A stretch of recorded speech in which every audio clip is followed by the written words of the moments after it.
One application of differentiation, in particular finding maximums and minimums, is optimization. Optimization generally revolves around calculating a maximum or a minimum of some sort of quantity.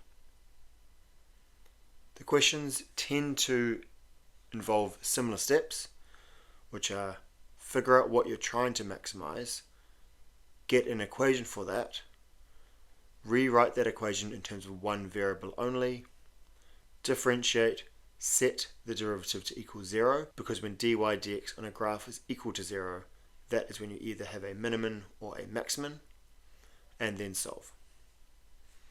In this question, we want to calculate the maximum area of the inscribed rectangle. Now, when you have a rectangle, or any shape really that's inscribed inside of a graph, the first things that we want to do are calculate the dimensions of this rectangle. We are going to set the point there as x, y. It's just some random coordinate. That means that if you go from 0 at the origin all the way to x along the base, that base will just have a length of x. And it will also have a height, because it's at the x-axis, of y.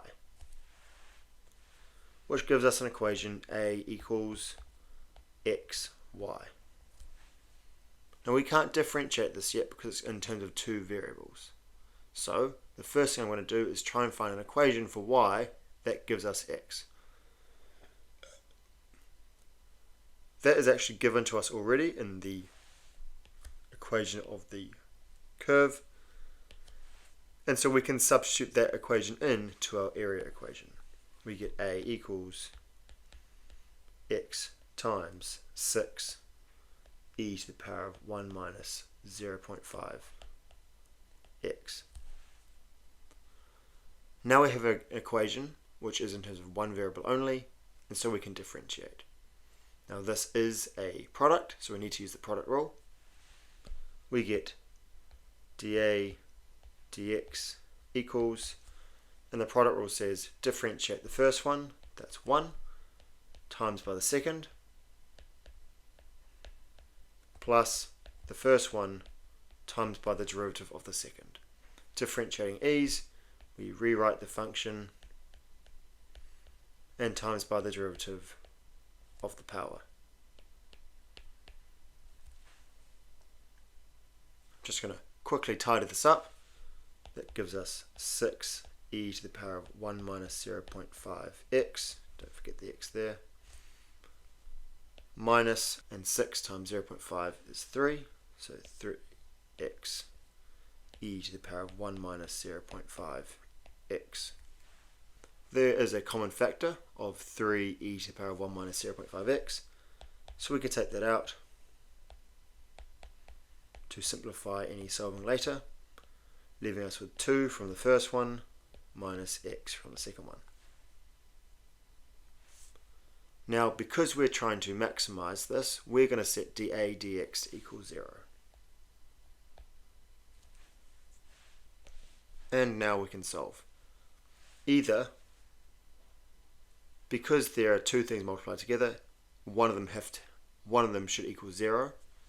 So that means that 3 e to the power of 1 minus 0.5 x is equal to 0. Now, an exponential cannot equal 0 because it has an asymptote at y equals 0, so this will not work, which means that 2 minus x equals 0, and so x equals 2.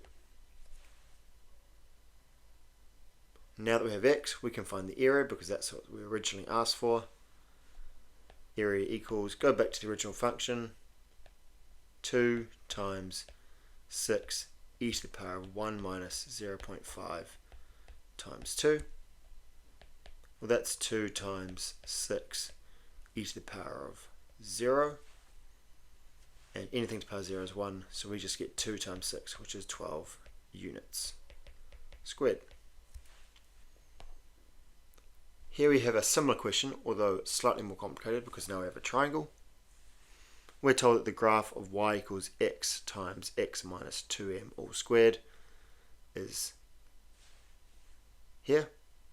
We're told that the shaded region between what looks like 0, the origin, and 2m is 4m to the power of 4 over 3. And we're asked to show that the maximum area of a triangle inscribed is 3/8 of the total shaded area. So we're going to ignore that shaded area for now and try and work with this triangle.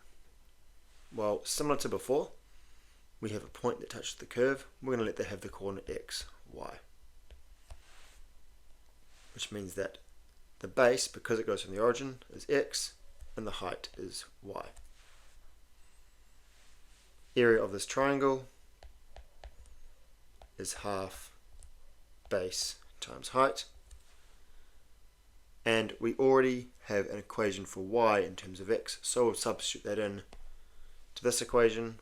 We get half x times x minus 2m squared.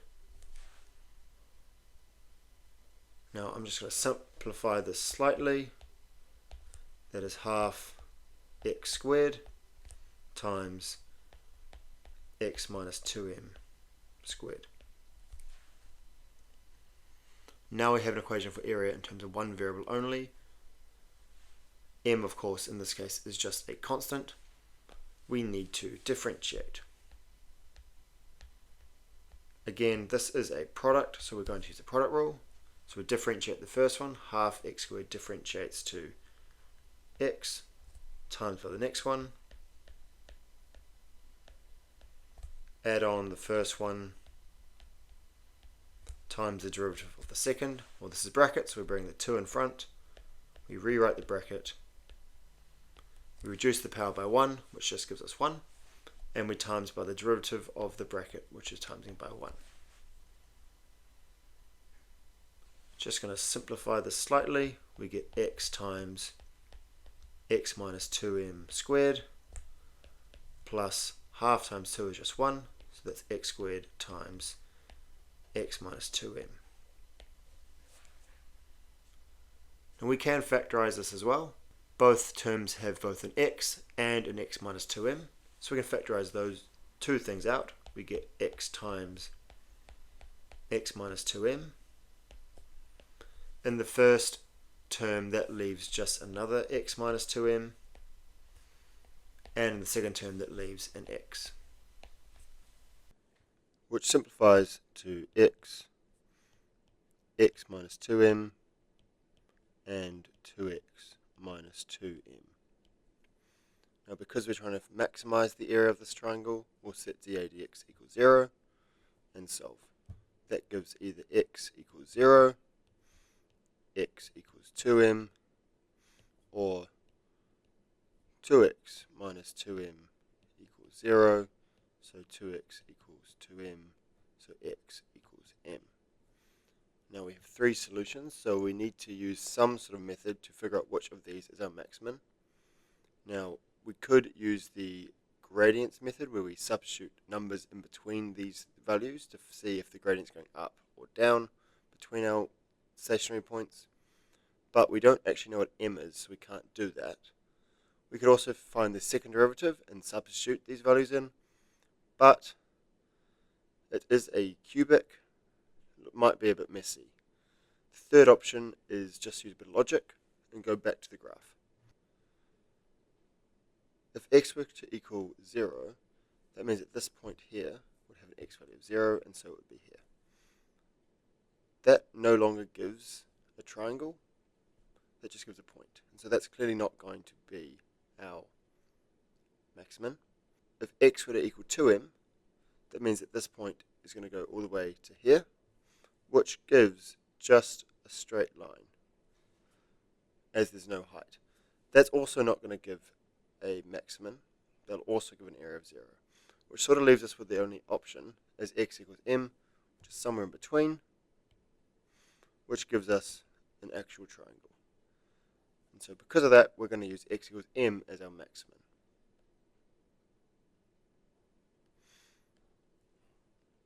So both give a equals equals 0. So that's our winner. Now we know the value of m, we can find the area. Using our area equation up here, we have A equals half m squared times m minus 2m all squared, which is half m squared times negative m squared, which gives us m to the power 4 over 2.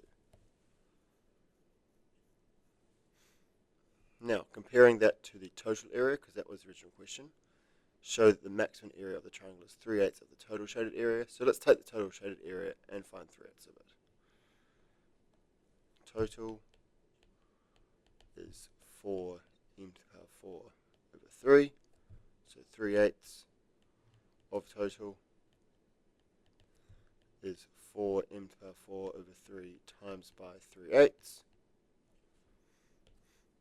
3's cancel, 4 and 8 become 1 and 2, leaving us with m to the power 4 over 2. These two are the same, and so we have shown that the maximum area of the triangle is 3/8 of the total area.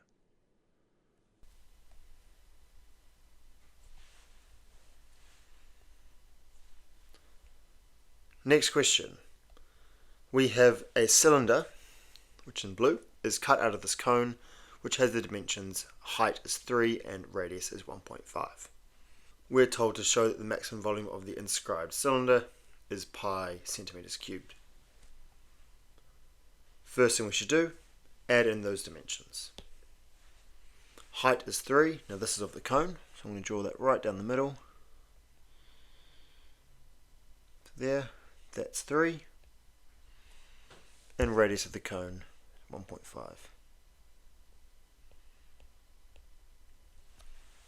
Now whenever you get a shape that is inscribed inside of another shape, sometimes, typically, that means you're going to be doing something with similar triangles or something with Pythagoras' theorem.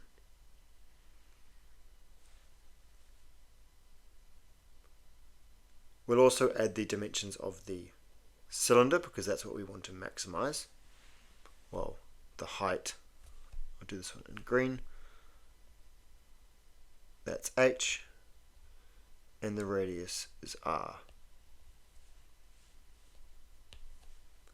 The formula for a volume of a cylinder, because that's what we want to maximize, is pi r squared h, which is currently in terms of 2 variables, so we need to rewrite this in terms of 1. Often, when you have a shape inscribed inside of a cone, we are dealing with similar triangles, and this is why I've actually drawn my r on top of the cylinder as opposed to the bottom, because I can draw a triangle down the side of the cone and another triangle at the top. If we just take that out,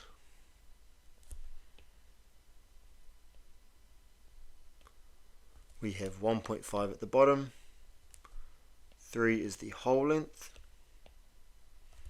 we have r here and h here. Now to use similar triangles, first we need to realize that it is similar. Well, these are both right angles and they both share the top angle, and these two are the same, so they are similar. Then we need to make sure we have common lengths from both triangles. Well, for the big triangle we have the height of it and the base.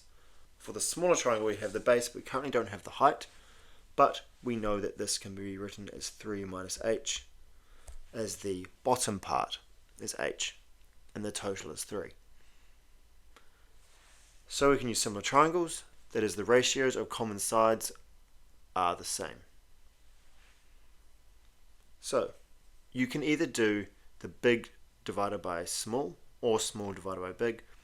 In this case, both of our variables are in the small triangle, so it's typically easier to have them on the top. So I'm going to do the ratio of the base side, that is r over 1.5, is equal to the ratio of the height side, that is 3 minus h over 3. and I'm going to rearrange this either for r squared or for h. If I times by 3, I get 3r over 1.5 equals 3 minus h.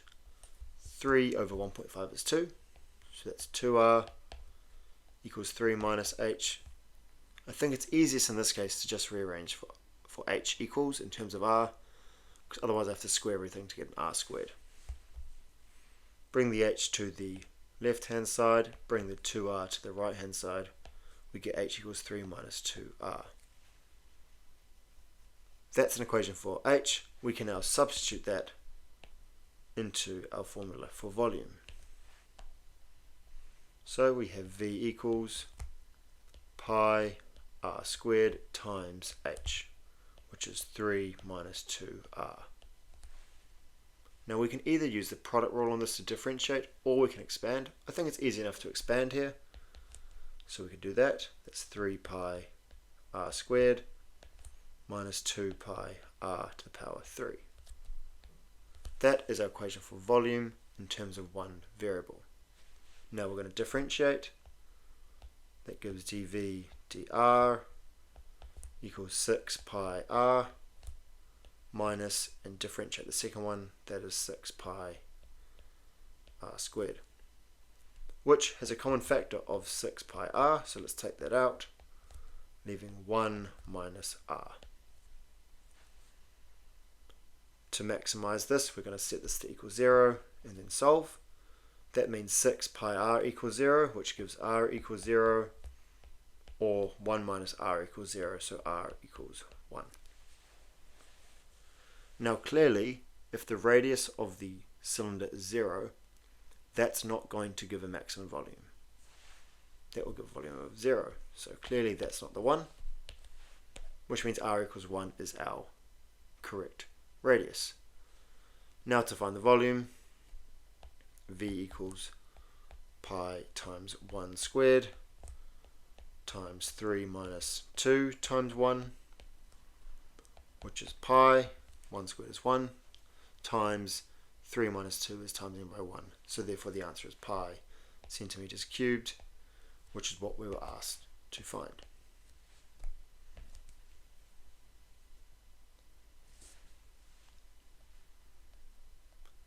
Our final question for optimization, one we're not given a picture, so we might have to draw one. We're told a cylinder is cut out of a sphere of fixed radius r. Show that the dimensions of the cylinder that give the maximum volume are h equals 2 root 3 r over 3 and r equals root 6 r over 3. Then calculate the volume. Okay, so spheres are hard to draw. An easier version of a sphere is a circle. So just draw a simple circle. And we're told that we have a cylinder cut out of it. Now, in terms of a cylinder cutting out of a sphere that gives maximum volume, well, it's going to be touching the edges like that. Now, we're sort of looking at a cross section of this cylinder and sphere cut right down the middle. We know that the sphere has a fixed radius r, so I'm going to put that in here. Now I'm going to be clever about where this goes because I need to connect these two shapes. I'm going to draw it right to the corner there. That is r. Now the height of the cylinder is all the way here. That's h, and the radius of the cylinder is there. Now, you might be able to see that this is a right angle, and so a good way to connect these would be, we can see a triangle, and so this top edge will be h over 2. Now, to the volume, we need to calculate the volume of the cylinder, so equation for volume of a cylinder is pi r squared h. Now you don't have to learn these formula. It is helpful if you know them, but any formula you need will either be given to you in the question or will be in your formula sheet.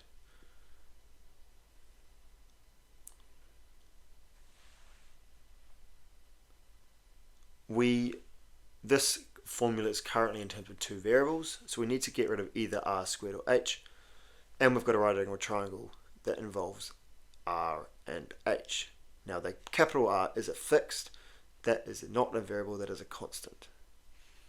So we can use Pythagoras' theorem, r squared plus h over 2 squared equals big R squared. Now in this case, I think it will be simplest to rearrange this for little r squared because it's already in the equation.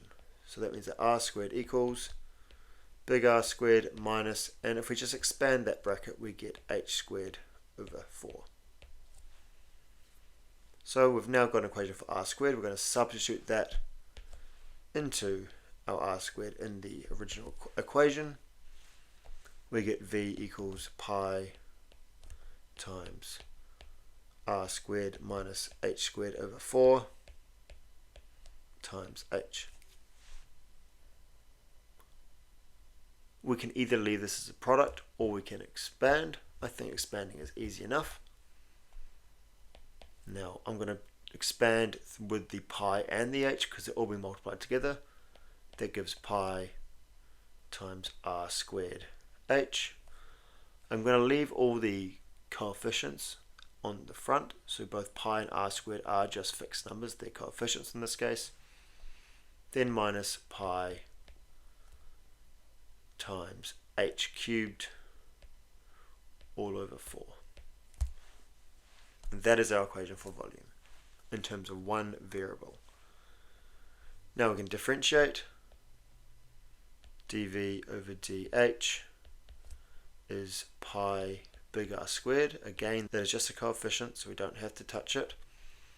Minus 3 pi h squared over 4. And we want to maximize this, so we'll set this to equal 0. Pi r squared minus 3 pi h squared over 4.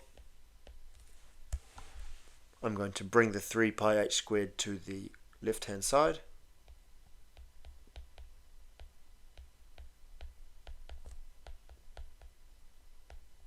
Times by 4, we get 3 pi h squared equals 4 pi r squared.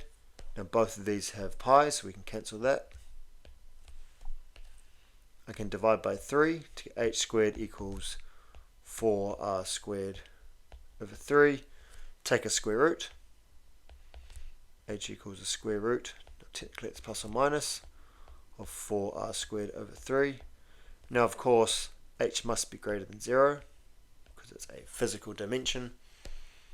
And I'm going to separate that square root into my numerator and into my denominator. I get h equals the square root of 4r squared over the square root of 3. Now, square root in the numerator, 4 and r squared are both square numbers, so I can square root that quite easily. We get 2r over the square root of 3. Now, that's almost what we were asked to find, but we're actually told to get 2 root 3r over 3. So in this case, I can rationalize this fraction by timesing by a square root of 3 to the top and to the bottom. Gives us 2 root 3r over 3 as asked for. Now we can find the radius. Our equation for radius is back here, r squared minus h squared over 4. I'm just going to write that down here. R squared equals big R squared minus h squared over 4. Now I'm going to substitute in h squared, which is actually up here. There's no point trying to square h. We've already got what h squared equals. That gives us r squared minus, I'm going to take the quarter in front for now, times by h squared, or times by 4 r squared over 3, which gives us r squared minus, the 4's cancel, r squared over 3, which is essentially like doing 1 minus a third, which is 2/3, so this will give us 2 r squared over 3. That's our formula for r squared, and so r equals plus or minus the square root of 2r squared over 3. We're going to do a very similar thing to the previous one by Since r must be greater than 0, I'm going to split the square root and get rid of the negative. The square root of 2r squared over the square root of 3, which the numerator can then be written as the square root of 2 times r, all over the square root of 3, and I'll rationalize by timesing by square root of 3, giving us square root of 2 times square root of 3 times r, all over 3, and with square roots you can multiply the insides. We get square root of 6 r over 3 as requested. Finally, we're asked to find the volume. Our equation for volume is right here, since we already have both r and h, so we'll just substitute into that one, pi r squared h.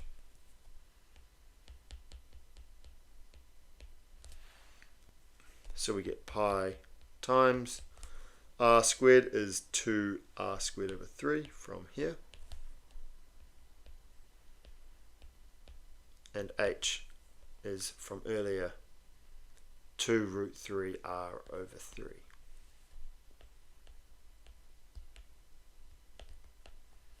Giving us pi times 4 root 3 r cubed over 9, which is 4 square root 3 pi r cubed over 9.